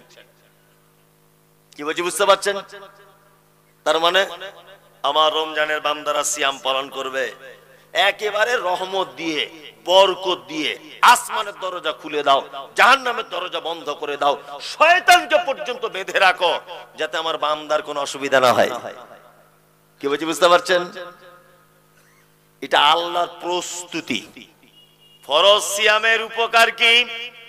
আল্লাহ নবী সাল্লাল্লাহু আলাইহি ওয়াসাল্লাম তিনি বলছেন, মান সামা রমাজানা ঈমানান ওয়া ইহতিসাবান গুফিরা লাহু মা তাকাদ্দামা মিন যামবি। কোন মানুষ যদি ঈমানের অবস্থায় আর নেকির আশাতে রমজানের যদি সিয়াম যদি পালন করে, গুফিরা লাহু মা তাকাদ্দামা মিন যামবি, তার বিগত দিনের সমস্ত পাপ আল্লাহ ক্ষমা করে দিবে। সমস্ত পাপ কি করবে? ক্ষমা করে দিবে। মান কামা রমাজানা ঈমানান ওয়া ইহতিসাবান গুফিরা লাহু মা তাকাদ্দামা মিন যামবি। কেউ যদি রমজানে যদি তারাবির সালাত অর্থাৎ কিয়ামুল লাইল যদি করে, তাহলে তার জীবনের বিগত দিনের সমস্ত পাপকে ক্ষমা করে দেওয়া হবে। মান কামা ফি লাইলাতিল কদরি ঈমানান ওয়া ইহতিসাবান গুফিরা লাহু মা তাকাদ্দামা মিন যামবি। কেউ যদি লাইলাতুল কদরের দিনে যদি কিয়াম যদি করে, তাহলে কি করবে? বিগত দিনের পাপকে কি করা হবে? ক্ষমা করে দেওয়া হবে। আল্লাহু আকবার। সব প্রসঙ্গটা আমি টেনে আনবো, 1 মিনিট আমাকে ধৈর্য ধরে একটা কথা বলে নি। আল্লাহ তাআলা বলছেন, এক, ইয়া আইয়ুহাল্লাযীনা আমানু, তোমরা যারা ঈমানের স্বীকৃতি প্রদান করেছো শোনো, কুতিবা আলাইকুমুস সিয়াম, তোমাদের উপরে সিয়াম ফরজ করা হয়েছে, কামা কুতিবা আলাল্লাযীনা মিন ক্বাবলিকুম লাআল্লাকুম তাত্তাকুন, যেমন তোমাদের পূর্ববর্তীদের উপরে সিয়াম ফরজ করা হয়েছিল যাতে তোমরা তোমাদের ভিতরে আল্লাহ ভীতি তৈরি হয়। এই এবার আর একটা মজার কথা বলি, পৃথিবীতে যত আমল আছে প্রত্যেক আমল উপর থেকে দেখলে বোঝা যায়, বোঝা যায় না? বোঝা যায়। যেমন আপনি নামাজ পড়েন তো, এই যে এই ভাই নামাজ পড়ে, কপালে দুটো কালো দাগ হয়ে গেছে এই মাফলা ডালার, তাহলে ওকে দেখে একটা লোক বুঝতে পারবে, ওই জ্যাকেটওয়ালা, তাহলে ওকে দেখে বুঝতে পারা যাবে যে ভাই 5 ওয়াক্ত নামাজ পড়ে, এটা দেখে বোঝা যায়, যায় না? কারু আবার পায়ের গোড়ালির এই জায়গাটা ঘাটা পড়ে যায়, তাই না? এটা দেখলে বোঝা যায়। আপনার এখন দান করেন, এখন তার গোপনে কেউ দান করে না, করে? দান করি বলছে আলহাজ শফিকুল ইসলাম, বুঝলেন না? তা কোনো কারণে খাতায় লেখা ছিল, বলতে ভুলে গেছে, আবার ঘুরে এসে বলছে আমার নামটা কই, আমারটা বললে না? তা বক্তা তখন বলছে আচ্ছা ঠিক আছে, বলা হয়নি, মিস হয়ে গেছে। শফিকুল নাম দেখো, এ গ্রামে বাড়ি, আর জান্নাত দাও তুমি অতি তাড়াতাড়ি। ও আবার ঘুরে এসে বলছে শুধু শফিকুল না, আলহাজ শফিকুল। আমি টাটকা হজ করে এসেছি, টাটকা হাজি, আমি হাজি বলুন, কেউ বুঝতে পারছেন না? মানে আমাদের দানটা অনেকটা আবার লোক দেখানোর মতো হয়ে গেছে, হয়ে গেছে। তার মানে আপনার দানও এখন বুঝতে পারা যায় যে আপনি শফিকুল 50,000 টাকা দিয়েছেন, তাই তো? এবার একটা কথা বলি, পৃথিবীতে একটি মাত্র ইবাদত, আপনি যে হজ করেন, হজের একটা নিদর্শন আছে, এই বড় পাঞ্জাবি আনবেন মক্কা থেকে, খেজুর আনবেন, জমজমের পানি আনবেন না, আনবেন, লোকে হাজি বলে ডাকবে, তার মানে এরও বাহ্যিক দৃষ্টিতে বোঝা যায়, যায় কি যায় না? একটি মাত্র ইবাদত আছে, যে ইবাদত মানুষ শুধুমাত্র আল্লাহর ভয়ে করে। সব কিছু লোক দেখানো করা যায়, দান লোক দেখানো করা যায়, নামাজ লোক দেখানো করা যায়, কি বললাম বুঝলেন? সবকিছু লোক দেখানো করা যায়, একটি জিনিস লোক দেখানো করা যায় না, তার নাম সিয়াম। সাহারি খাবার থেকে ইফতার পর্যন্ত কোন অন্যায় কিছু করা যাবে? করা যাবে? যাবে না তো? যাবে না। আচ্ছা বলুন তো, আপনি বাথরুমে গোসল করতে ঢোকেন তো, সেই সময় কেউ থাকে বাথরুমের ভিতরে? তা আপনি যদি এক ঢোক পানি খেয়েই নেয়, কেউ দেখতে পাবে? পায়খানা পেচ্ছাপ ঘরে যান না, কেউ থাকে ওখানে? খুব পানি পিপাসা লেগেছে, যদি এক বদনা পানি খেয়েই নেন, কেউ দেখতে পাবে? কিন্তু কেউ খায়? কেউ খায়? খায় না। কার ভয়ে খায় না? কার ভয়ে? আল্লাহর ভয়ে। ওই জন্য পৃথিবীতে যত ইবাদত আছে সব থেকে বেশি খুশি হয় রোজা রাখলে আল্লাহ সুবহানাহু ওয়া তাআলা। কি বুঝতে পারছেন? কারণ প্রত্যেক ইবাদতে ভেজাল চলে, মানে মানুষ ভেজাল করে, কিন্তু রোজা নামক ইবাদতে কোনো ভেজাল চলে না, অত সহজ নয়। তবে রমজান মাসে আমাদের অনেক ভেজাল আছে, আছে না? কি আশ্চর্য ব্যাপার, ওকে যদি এখন গরু হাটে বিক্রি করা হয় গোশতের দরে, মোটামুটি 1.5 কুইন্টালের গায়ে গোশত হবে, কিন্তু ও বলছে হুজুর আমার রমজান মাসে আমার পেটে খুব লাগে আর রোজা করতে পারি না। অনেক লোক আছে না, আছে না? ওর গোশতের দরে বিক্রি করলে 1.5 কুইন্টালের গায়ে গোশত, অথচ রোজা রাখে না। এরকম লোক আছে? আছে? আল্লাহু আকবার। এইবার আপনাদেরকে একটা কথা বলি, আচ্ছা রমজান মাসের এত সওয়াব, এত গুরুত্ব কেন, এটা জানা আছে? জানা নেই? আল্লাহ তাআলা বলছেন শাহরু রমাজান আল্লাযী উনজিলা ফীহিল কুরআন, রমজান সেই মাস, রমজান সেই মাস যে মাসে আমি আল্লাহ কোরআন অবতীর্ণ করেছি। তার মানে রমজানের যত গুরুত্ব মাহাত্ম্য কিসের জন্য? কোরআন অবতীর্ণের জন্য, তাই তো? আজকে বিশাল প্যান্ডেল করা হয়েছে, ভালো করে বুঝবেন। প্রধান বক্তাকে না আবু তাহের সালাফি সাহেব ধরে নেন, তাহলে এই আয়োজনটা কার জন্য হয়েছে? প্রধান বক্তার জন্য হয়েছে, যে বক্তব্য রাখবে সব শুনবে, তাই না? তাহলে মূল আয়োজনের মানে উদ্দেশ্য কি? বক্তা আসবে, বক্তব্য রাখবে, তাই না? ইনি হচ্ছেন মূল। আল্লাহ তাআলা বলছে রমজানে এত সম্মান কেন জানো? আল্লাযী উনজিলা ফীহিল কুরআন, এই রমজানের এত গুরুত্ব এই কারণে যে এই মাসে, রোজার মাসে কোন এক রাত্রিতে আল্লাহ সুবহানাহু ওয়া তাআলা বলছেন আমি কোরআন অবতীর্ণ করেছি, তাই না? এই শোনো, রমজানের কিছু মাসলা মাসাইল, এগুলো আলেম ওলামারা শায়েখরা সব আছেন বসে, যেগুলো খুব কমন জিনিস, এগুলো আপনাদেরকে আমি বলে দিয়ে যাচ্ছি। কি বললাম বুঝলেন? কারণ অনেক ভুল ত্রুটি আমরা অনেক সময় করি কি করি না করি। এক, অনেক সময় রমজান মাসে আমরা রোজা খাদ্য খাবার খেয়ে নষ্ট করে দিই না? কেউ কেউ বলেছে একটা রোজা যদি কেউ নষ্ট করে দেয়, সারা জীবন রোজা করে গেলেও ওর কাফারা পূরণ হয় না, বলে না? একদম মিথ্যা কথা।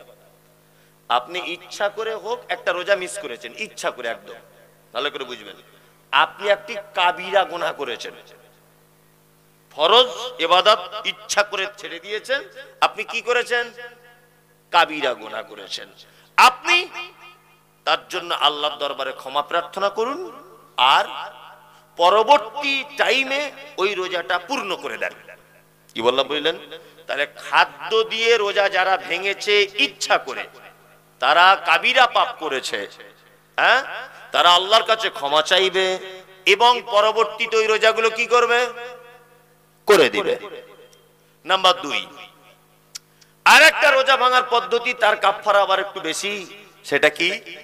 রোজা অবস্থায় যদি কেউ দিনের বেলাতে স্বামী স্ত্রীর মিলন করে যদি রোজা ভাঙে, ভালো করে বুঝবেন, রমজান মাসে দিনের বেলাতে স্বামী স্ত্রী দুপুর বেলাতে শুয়েছিল, কোন কারণে যদি স্বামী স্ত্রী মিলন ঘটে যায় রোজা অবস্থাতে, এটা কিন্তু আর দোয়া করে পার পাওয়া যাবে না। কি জরিমানা আছে? 1 নম্বর জরিমানা গোলাম আজাদ করতে হবে, 2 নম্বর জরিমানা 60টা রোজা রাখতে হবে। আরে 30টার ক্ষেত্রেই যদি এই হয় 60টার করা যায়, 60টা রোজা রাখতে হবে। আর না হলে 60 জন মিসকিনকে কি করতে হবে? খেতে দিতে হবে। এর নাম সিয়াম। অনেক বৈধ জিনিস অবৈধ হয়ে যাবে, যেমন স্বামী স্ত্রী মিলন দিনের বেলা, রাতের বেলা, দুপুর বেলা, বিকেল বেলা, সকাল সন্ধ্যা, যে কোনো টাইমে আপনি আপনার স্ত্রীর সঙ্গে মিলিত হতে পারেন, কিন্তু রমজান মাসে চলবে না দিনের বেলা। যদি রাত্রে আপনি স্বামী স্ত্রী মিলামেশা করতে পারেন, কোনো সমস্যা নেই, সাহারি আগ পর্যন্ত, ইফতারি পর থেকে নিয়ে সাহারি আগ পর্যন্ত। তাহলে আমরা এই অন্যায় কাজ দিনের বেলা তো রমজান মাসে করব না, তাহলে অনেক জরিমানা। কি বললাম বুঝলেন? আর একটা জিনিস আপনারা জেনে যান, আমাদের যারা ফেতরা দিই, ফেতরা দিই তো কবে থেকে দিই? ওই মোটামুটি 15টা থেকে শুরু, তাই না? 15টা থেকে শুরু, মানে যে যেটা বুঝেছে আর কি। এগুলো খুব মানুষ ভুল করছে, ওই জন্য আপনাদেরকে আমি বলে দিচ্ছি, এবং আমি যাচাই বাছাই করে জেনে বুঝে তবে আপনাকে বলছি। এগুলো আমাদের জেনে রাখলে একটু ভালো হবে, কারণ 2-4 দিন পরে রমজান আসছে, তাই না? এক, আচ্ছা আমরা ফেতরাটা দিই কেন? এটাকে বলি। ফিতরা দিই আমরা এই কারণে, যাকাতুল ফিতর এই কারণে আমরা দিই যে রমজান মাসে রোজা করতে করতে যদি কোনো ছোট বড় ভুল ত্রুটি হয়ে যায়, ছোটখাটো, তাহলে এই ফিতরাটা হচ্ছে এই ছোটখাটো ভুলের কাফারা। এই ফিতরার মাধ্যমে আল্লাহ আপনার রোজা অবস্থায় ছোটখাটো ভুলগুলোকে কি করবে? মাফ করে দিবে, তাই তো? আপনি 15টা রোজায় ফিতরা দিয়ে দিলেন, তাই তো? আচ্ছা বলুন তো, 15টা রোজায় ফিতরা দেওয়ার পরে এখনো তো 15টা রোজা বাকি আছে, আছে না নেই? তাহলে এই 15টার ভিতরেও তো ভুল ত্রুটি হতে পারে, পারে কি পারে না? পারে। তাহলে তখন কি করবেন? ওই জন্য অত আগে ফিতরা দিবেন না। কি বললাম বুঝলেন? ঈদগাহে যাওয়ার আগে ফিতরা দিবেন, ঈদগাহে যাওয়ার আগে। এইবার আপনি যদি মনে করেন যে ঈদগাহে যাবার আগে মানে ঈদের সওয়ালের চাঁদ উঠে যাবার পর, চাঁদ উঠে যাবার পরে আপনি দেন, কোনো সমস্যা নেই। তবে 2-3 দিন আগে গরিব মানুষদের সুবিধার্থে আপনি দিতে পারেন, কোনো সমস্যা নাই। কি বললাম বুঝলেন? এবার আর একটা কথা বলি, ফিতরা কি দিয়ে দেবেন এবং কার কাছে দেবেন? এক, স্পষ্টভাবে যখন হাদিস রয়েছে স্পষ্ট, তখন আপনি খাদ্যদ্রব্য দিয়ে দেবেন, আপনি যেটা খান টাকা দিয়ে দিতে যাবেন না, খাদ্য দ্রব্য দিয়ে দিবেন। কি বললাম বুঝলেন? এক। দুই, কোথায় ফিতরা জমা করবেন, কিভাবে দিবেন, এক। এটাও জেনে নেওয়া দরকার আছে না নেই? আছে। প্রথম নম্বর আমাদেরকে দেখতে হবে যে সুন্নত পদ্ধতি কোনটা। সুন্নত পদ্ধতি হচ্ছে ফিতরা নিজে নিজে বিলি বন্টন করা, নিজের ফিতরা নিজে দেওয়া, এটা কি সুন্নত। এবার আপনি যদি মনে করেন যে মোড়লের কাছে জমা করব, এগুলো হয় আপনাদের এলাকায়? হয়। মোড়লের কাছে আপনি জমা করবেন কোন উদ্দেশ্যে? যাতে গরিব মানুষরা পরিমাণে একটু বেশি পায়, এই কারণে, তাই তো? কোন মোড়লের কাছে জমা করবেন? যে মোড়ল ঈদের নামাজ হয়ে যাচ্ছে তবুও ফিতরার চাউল, ফিতরার গম এইগুলো বিতরণ করছে না, এই মোড়লের কাছে ফিতরা জমা করা যাবে না। কি বলছি বুঝতে পারছেন? ফিতরা জমা করতে হবে ওই মোড়লের কাছে যে মোড়ল ঈদের চাঁদ ওঠার পরই ফিতরা যারা হকদার তাদের বাড়িতে তাদের ন্যায্য পাওনাটা বুঝে পাঠিয়ে দেয়, এই মোড়লের কাছে আপনি ফিতরা জমা করবেন। কিছু কিছু মোড়ল আছে গ্রামে, আছে না? হ্যাঁ, ফিতরা ঈদ হয়ে যাচ্ছে 15 দিন, তখনও পর্যন্ত ফিতরার চাল মসজিদে পড়ে আছে, বিলি হয়নি। হচ্ছে কি হচ্ছে না? এই রকম মোড়লের কাছে ফিতরা জমা করবেন না। সবথেকে উত্তম নিজের ফিতরা নিজে বিতরণ করে দেবেন। কি বলছি বুঝতে পারছেন? বর্তমান মোড়লদের যে অবস্থা, এদের কাছে জমা না করাই ভালো। তবে জমা করতে পারেন, এই রকম মোড়ল হলে পারেন যে মোড়ল একেবারে হাদিস এবং কোরআন অনুযায়ী আপনার ফিতরাটা গরিব অসহায় মানুষদের বাড়িতে পৌঁছে দিবে, এই মোড়লের। কি বলছি বুঝতে পারছেন? আর একটি কথা আমি শুধু বলে দিব, কিয়ামুল লাইল, আর রাতের বেলা কি করতে হবে? তারাবি। রমজান মাসে পড়ি কি পড়ি না? পড়ি পড়ি। রমজান মাসে তারাবি পড়ি। কত রাকাত পড়বো আমরা? 8 রাকাত। আয়েশা রাদিয়াল্লাহু তাআলা আনহা তিনি বলছেন, আল্লাহর নবী সাল্লাল্লাহু আলাইহি ওয়াসাল্লাম রমাজান এবং রমাজানের বাইরে কিয়ামুল লাইল অর্থাৎ রাত্রির সালাত 11 রাকাতের বেশি পড়তেন না।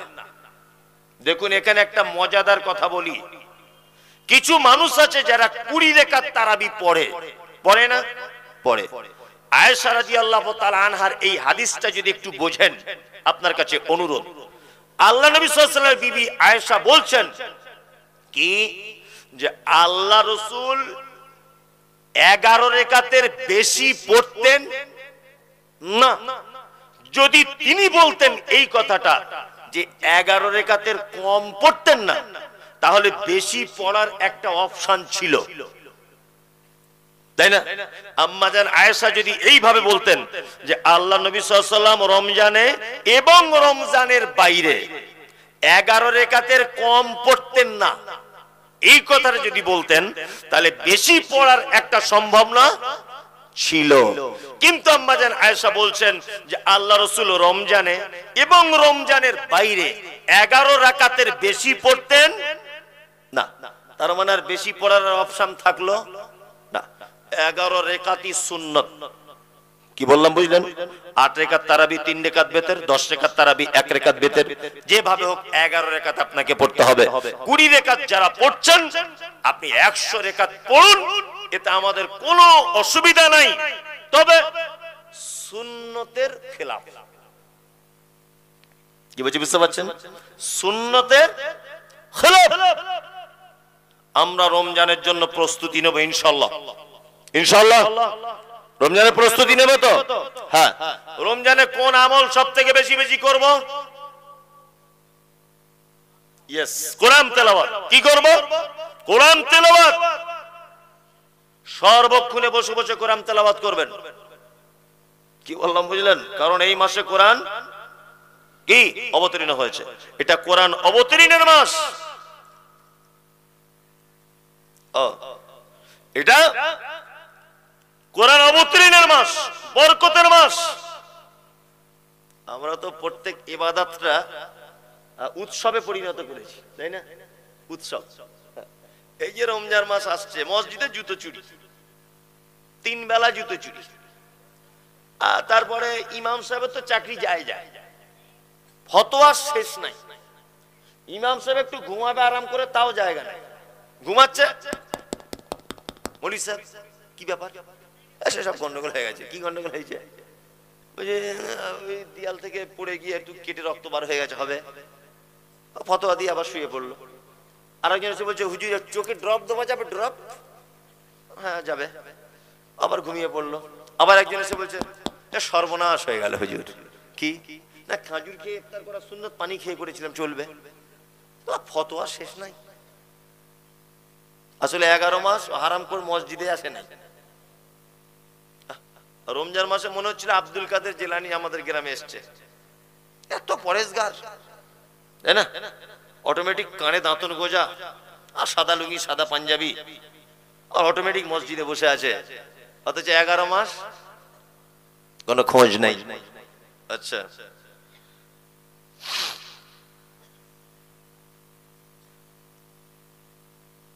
আচ্ছা, আচ্ছা। রোজা অবস্থায় অসুখ হলে ইনজেকশন করলে রোজা নষ্ট হবে? জি না, ইনজেকশন করলে রোজা নষ্ট হবে না।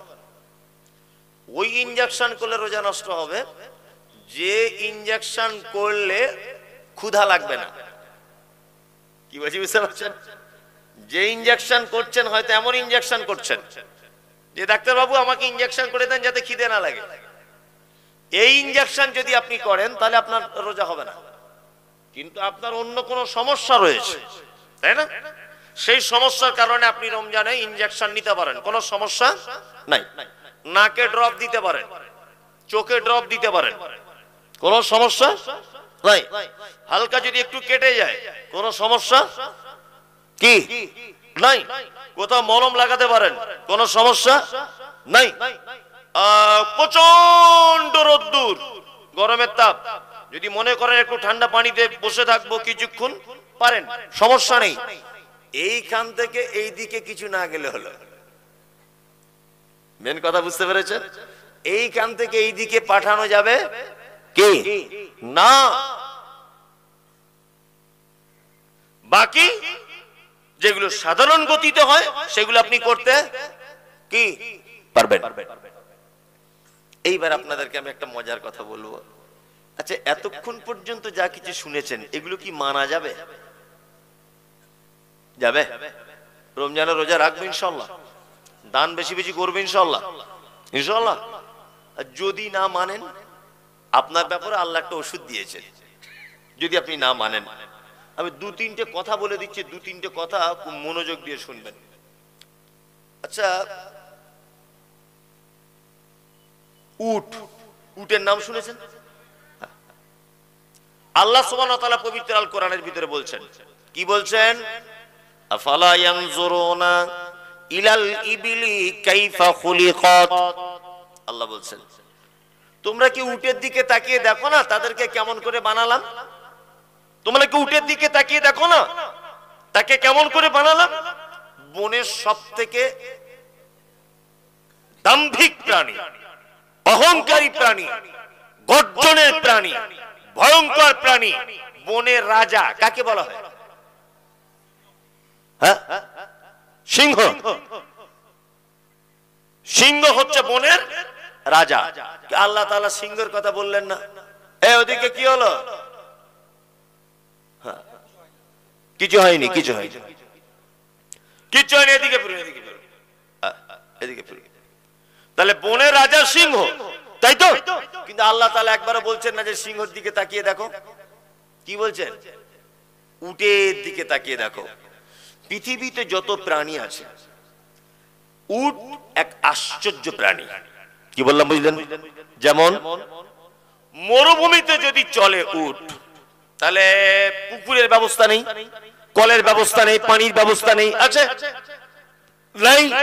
আল্লাহ তাআলা বলছেন ওর ভিতরে একটা স্টক রুম করে দিয়েছি। ও যখন পানি পান করে তখন একসঙ্গে বেশি করে পানি পান করে, 4-5 দিনের পানি একসাথে পান করে নিয়ে রাখতে পারে স্টক রুমের ভিতরে।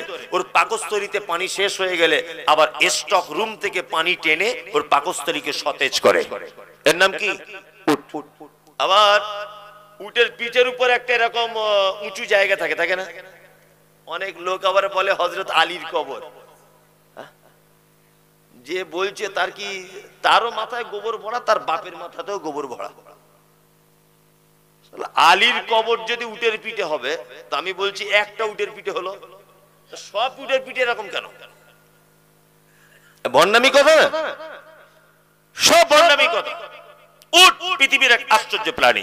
এর গোশত খাওয়া যায়, এর দুধ পান করা যায়, যায় না? মরুভূমির কাজে যানবাহনে ব্যবহার করা যায়, যায় না? যায়। পৃথিবীর একটা আশ্চর্য প্রাণী আছে, তার নাম উট, যে চোখের দৃষ্টি সব থেকে বেশি কোন প্রাণীর? উটের। এখান থেকে 50 কিলোমিটার দূরে যদি ঝোড়ো হাওয়া হয়, উট এমন এক প্রাণী, ওই 50 কিলোমিটার হাওয়া যদি ওর দিকে আসে মরুভূমিতে, তা ও তার মালিককে আর নিয়ে এক পা হাঁটবে না। পাগুলো এরকম বালিতে এরকম করতে করতে পাগুলো পুঁতে দিয়ে বসে পড়বে, আর মালিককে বলতে চাইবে, মালিক সামনে কোনো বিপদ, তুমি আমাকে জড়িয়ে ধরে থাকো, তাছাড়া তুমিও মরে যাবে, আমিও মরে যাব। উট এমন এক প্রাণী। আর একটা প্রাণী আছে, তাহলে উট ভালো প্রাণী না খারাপ? খারাপ। খারাপ? ভালো। আর একটা প্রাণীর নাম বলি, তার নাম কুকুর। জানেন? এবার অনেক মানে কুকুর এমন এক প্রাণী, এর দুঃখের শেষ নেই, বুঝলেন না? বিয়ে বাড়িতে খেতে গেছে, প্যান্ডেলের তলায় কেউ মেরেছে, কেউ কেউ কেউ কেউ করতে করতে আর একজনের দরজার সামনে এসেছে। তাদের বাড়ির মেয়ে ছেলেগুলো আবার বলছে এই কুকুর ডাকলে বিপদ আসে, আবার মার। মানে ওর কেঁদেও সুখ নাই। ও যে কোথাও গিয়ে একটু কাঁদবে, এটাও সুখ নাই। কি বলছি বুঝতে পারছেন না? হয় কি হয় না? বিয়ে বাড়িতে ওকে কেউ মেরেছে, তাই আর একজনের দরজার কাছে গিয়ে কাঁদছে কেউ কেউ করে। তা ওদের বাড়ির মেয়েগুলো তখন বলছে এই কুকুর ডাকছে, কুকুর কাঁদছে, মানে বিপদ আসতে পারে, মুড়ো ঝাঁটাটা নিয়ে আবার চালা। মানে ও এমন এক প্রাণী, ওর কেঁদেও সুখ নাই। আচ্ছা, কুকুর বাড়িতে রাখা যাবে? যাবে না। আল্লাহর নবী বলেছেন, কেউ যদি বাড়িতে কুকুর রাখে ইচ্ছাকৃত ভাবে, তাহলে প্রত্যেক দিন তার আমলনামা থেকে 2 কেরাত অর্থাৎ 2 উহুদ পাহাড়ের সমান নেকিকে মাইনাস করে দেওয়া হবে। 2 উহুদ পাহাড় সমান নেকি মাইনাস করে দেওয়া। কেউ যদি বাড়িতে কুকুর ইচ্ছাকৃত যদি রাখে, তবে প্রশিক্ষণ প্রাপ্ত কুকুর যদি হয়, যেমন ঘরের মুরগি কোনটা বুঝে আর বাইরের মুরগি কোনটা বুঝে। ঘরের লোক এলে ডাকে না, বাইরের লোক এলে বু বু বু বু করে চিল্লায়, চিল্লায় না? জি। যাকে শিক্ষা দেওয়া হয়েছে এই রকম প্রশিক্ষণ প্রাপ্ত কুকুর, প্রয়োজনে আপনি আপনার পোল্ট্রির খামারটা চৌকি দেওয়ার জন্য, আপনি গরুর গোয়ালটা চৌকি দেওয়ার জন্য, আপনি কি করতে পারেন? আপনার ধানের ঘরটা চৌকি দেওয়ার জন্য, আপনার বাড়ির বাইরে ভ্যান সাইকেল ইত্যাদি থাকে, এইগুলোকে আগলে রাখার জন্য প্রয়োজনে ইসলাম আপনাকে পারমিশন দিয়েছে, আপনি পুষতে পারেন। তাহলে কুকুর ভালো না খারাপ? খারাপও দিক আছে, ভালো দিকও আছে, তাই না? চলুন। আচ্ছা, আরেকটা প্রাণী, যে প্রাণীর ব্যাপারে আল্লাহ তাআলা বলছেন কি, ইন্নামা হারামা আলাইকুমুল মাইতাতা ওয়াদ দামা ওয়া লাহমাল খিনজির, নিশ্চয় তোমাদের জন্য হারাম করেছি মরা প্রাণী, রক্ত, শূকরের গোশত। শূকর খাওয়া কি হারাম? পৃথিবীতে হারাম শূকর কেন করা হয়েছে? আল্লাহ, পৃথিবীতে যত প্রাণী আছে প্রত্যেক প্রাণী পরিষ্কার পরিচ্ছন্ন পছন্দ করে, করে না? প্রতিটা প্রাণী করে নাকি? মুরগি দেখবেন ডিম পাড়ার পরে নিজের গাটাকে, শরীরটাকে এরকম করে ঝেড়ে নেয়, দেখবেন বাড়িতে। শালিক পাখি দেখবেন মাঠে কোথাও পানি পেলে গোসল করে নেয়, না? শূকরের গোশ হারাম কেন সেটা বলছি। সব প্রাণী পরিষ্কার পরিচ্ছন্ন কি করে? পছন্দ করে। একটা বিড়াল দেখবেন চক চক চক চক করছে, করছে না?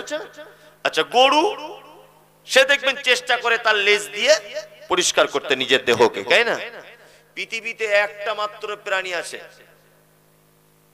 যে প্রাণী পরিষ্কার পরিচ্ছন্ন পছন্দ করে না, তার নাম শূকর।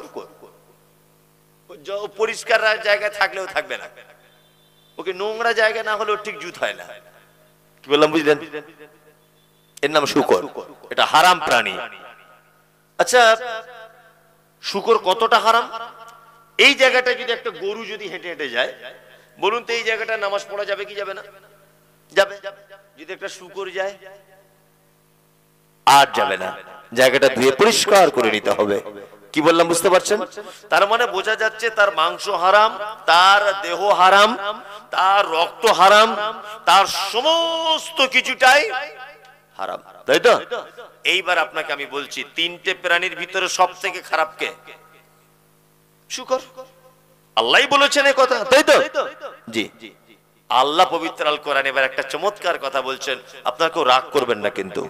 আল্লাহ বলছেন, ইন্না শাররাদ দাওয়াবি ইনদাল্লাহি সুম্মাম বুকমুল লাযিনা লা ইয়াকিলুন। সারা পৃথিবীতে যত প্রাণী রয়েছে, আল্লাহ বলছে আমার কাছে নিকৃষ্ট প্রাণী ওই প্রাণী সুম্মুম বুকমুল লাযিনা লা ইয়াকিলুন, যাদেরকে আমি শোনার জন্য কান দিয়েছি, বোঝার জন্য হৃদয় নামক একটি জায়গা দিয়েছি, দেখার জন্য চোখ দিয়েছি, প্রতিটা জিনিস দিয়ে সাজানোর পরেও যারা আমাকে বুঝতে পারলো না, আমার বিধানকে মেনে নিতে পারলো না, আমার দ্বীনকে যারা জানতে পারলো না, আল্লাহ বলছে আমার নিকটে ওই প্রাণীরা সব থেকে নিকৃষ্ট প্রাণী। বলুন এবার কারা? মানুষ। আল্লাহ বলছে। কি বললাম বুঝলেন? তার মানে আমরা যারা দ্বীন বোঝার চেষ্টা করি না, বোঝার চেষ্টা করব ইনশাআল্লাহ। ইনশাআল্লাহ বলুন, ইনশাআল্লাহ। এবার আরেকটা চমৎকার কথা আপনাদেরকে বলি, সেটা হচ্ছে এই, দেখবেন যে পৃথিবীতে প্রতিটা প্রাণী আল্লাহর নির্দেশ অনুযায়ী চলে, তাই না? আল্লাহ যেটা খেতে মানা করেছে সেটা খায় না, আল্লাহ যেটা খেতে বলেছে সেটা খায়, খায় না? খায়। আপনার বাড়িতে, এদিকে ফিরুন, আপনার বাড়িতে একটা কুকুর আছে, 5 দিন বেঁধে রাখুন তাকে, ঘরে তালা মেরে রেখে দেন 5 দিন, আর তারপরে এই কাঁঠাল গাছের পাতা ভেঙে টাঙিয়ে দেন তো দেখি, খাবে? জীবনেও খাবে? খাবে না। আচ্ছা, আপনাদের বাড়িতে গরু আছে, আছে না? আছে। 4 দিন খেতে দেবেন না, তারপরে যদি মনে করেন যে একটু খাসির মাংস ভুনা করে বেশ ভাতের সঙ্গে মাখিয়ে ওকে দেবো, খাবে? খাবে? খাবে না। কারণ ও তৃণভোজী প্রাণী, ও সবুজ জিনিস খায়, ধান খাবে, গাছ খাবে, সবুজ পাতা খাবে, তাই না? কুকুর, কুকুর কিছু না পেলে মানুষ পায়খানা করলে তাই খাবে, কিন্তু কোনোদিন ও ওই আপনার ধানের জমিতে গিয়ে ধান খাবে না। খাবে? ভুট্টা জমিতে গিয়ে ভুট্টা খাবে? খাবে না। তার মানে ও তার রবের নির্দেশ অনুযায়ী জীবন যাপন করে, মানুষ করে? করে বলুন? রমজান মাসে দিনের বেলা খাওয়া সুন্নত তো, দিনের বেলা ভাত খাওয়া রমজান মাসে কি সুন্নত না? কি হারাম? অনেক জনাই তো খায়, খাবে না? খাবে কি খাবে না? লজ্জা শরমও নাই। 16 বছরের মেয়ে রোজা রাখে না, 16 বছরের। তোর মাকে জিজ্ঞেস করছি কি ব্যাপার বুবু, তোমার মেয়ে রোজা রাখছে না? বলছে ভাই মাধ্যমিক পরীক্ষাতে হয়েছে। রাই, পরীক্ষাতে কি হয়েছে? তোমার মেয়ে কি মাইকেল মধুসূদন দত্ত নাকি? কে তোমার মেয়ে? মাধ্যমিক পরীক্ষার সঙ্গে কি সম্পর্ক? বলছে আমার অল্প বয়সের মেয়ে, কি ভোরবেলা উঠতে পারে না হুজুর, ওই জন্য রোজা রাখিনি। তোমার মেয়ে অল্প বয়স? তোমার মেয়ে 9:30 স্কুলে যায়, আমরা বুঝি না? 11টা স্কুল খোলে, আর 9:30 তোমার মেয়ে ব্যাগ নিয়ে বেরিয়ে যায়। এই 1.5 ঘন্টা কি করে আমরা বুঝি না? তোমার মেয়ে কি করে? তোমার মেয়ে এখনো বাচ্চা, তোমার মেয়ে সারা রাত ঘুমায় না, SMS চ্যাটিং করে। মেসেঞ্জারে, ফেসবুকে, ইউটিউব, আপনার ওই আপনার এতে হোয়াটসঅ্যাপে, এগুলো আমরা বুঝি না? তোমার মেয়ে এখনো ছোট, তোমার মেয়ে সব বোঝে, ওকে বিয়ে দিলে কালকে মেয়ের মা হবে। এত সুন্দর চেহারা আল্লাহ দিয়েছে, কত সুন্দর স্বাস্থ্য, রমজান মাসে ভাত খাচ্ছে, 16 বছরের মেয়ে। সব কিয়ামতের মাঠে আসামির কাঠগড়াতে চলে যেতে হবে। আপনার ছেলেকে আপনি বাপ হিসাবে কড়া পদক্ষেপ নেবেন যে রমজানের একটা রোজা যদি ছুটে যায় তোর পাছার চামড়া তুলে দেবো। এটা বলা যাবে? বলা যাবে বাপ হিসাবে? হ্যাঁ, বাপই তো করে না তো বেটার কি বলবে? বাপই তো ভালো করে করেন, তাই না? জি, বাপই তো ভালো করে রোজা রাখে না, ও আর কি বলবে? রোজা রাখবে না, অথচ ঈদের আগে এমন কেনাকাটা করবে গ্রামের 1 নম্বরের। আর ঈদের দিনে বড় বড় গোস্তের পিস, হাবি যাবি, নতুন জামা কাপড়, কোনো দাম নেই। কি বললাম বুঝতে পারছেন তো? আল্লাহ আমাদের সকলকে সিয়াম পালন করার এবং নফল সাদাকা করার তৌফিক দান করুক, বলুন আমিন। আমিন। যারা বসে আছি, আল্লাহ তুমি আমাদের সকলকে দিনের জন্য কবুল করো, আমিন। ছোটখাটো কিছু জিনিস জানা হলো তো? হ্যাঁ, তবলিগি জলসা মানে ছোটখাটো কিছু জিনিস আপনার জানা হলো, আপনি এর থেকে উপকৃত হবেন ইনশাআল্লাহ। এতক্ষণ যা শুনেছি আল্লাহ আমরা সকলে আমল করবো ইনশাআল্লাহ। আল্লাহ আমাদের সিয়ামকে তুমি কবুল করো, আর আমাদের সিয়ামের জন্য প্রস্তুতি নেওয়ার বেশি বেশি করে তৌফিক দান করো, আমিন আমিন। আমরা আগে থেকে 2-4টে পারলে, এটা শাবান মাস, 2-4টে নফল সিয়াম পালন করুন, তাহলে রমজানে হঠাৎ করে করলে আর কষ্ট হবে না।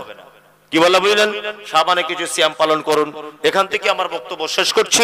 আসসালামু আলাইকুম ওয়া রাহমাতুল্লাহি ওয়া বারাকাতুহু। ওয়া আলাইকুম আসসালাম ওয়া রাহমাতুল্লাহি ওয়া বারাকাতুহু।